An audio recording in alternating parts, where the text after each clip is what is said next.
All right, well, just into our newsroom. An apology this morning from what appears to be from the man who stormed the stage during Mayor Sly James' State of the City address. Yeah, we are still working to get the video of that apology for you. As for the incident, you saw it first live right here on 41 Action News midday yesterday.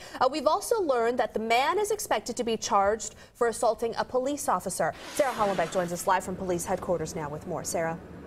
It's the video everyone in Kansas City will probably be talking about today, especially because we have that new video of Deron Black now apologizing. But just as surprising as his very abrupt move coming on the stage during the State of the City address was also who this man was in Kansas City. He actually ran for a seat in the Missouri House of Representatives, and we're told he was a very strong community activist. Now listen in.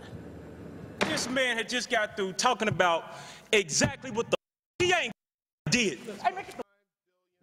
Now just watch as Deron Black manages to jump on the stage, knock down a flag, and get within inches of the mayor before police officers with the mayor's security team tackled him to the ground. We asked the mayor if he thinks there should be changes to prevent something like this from happening again. And this is what he said.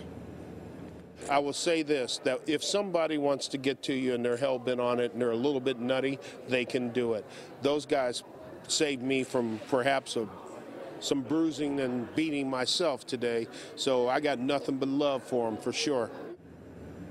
Now, Black is no stranger to Kansas City's east side. He's been working as a community activist for several years, and people that we have talked to about him said that he's always been a very nice, courteous man, and they were very surprised that he would act out in such a fashion. Coming up in the next half hour, we'll bring you that video of Deron Black's apology right from the jail cell here in downtown Kansas City. We are live. Sarah Hollenbeck, 41 Action News.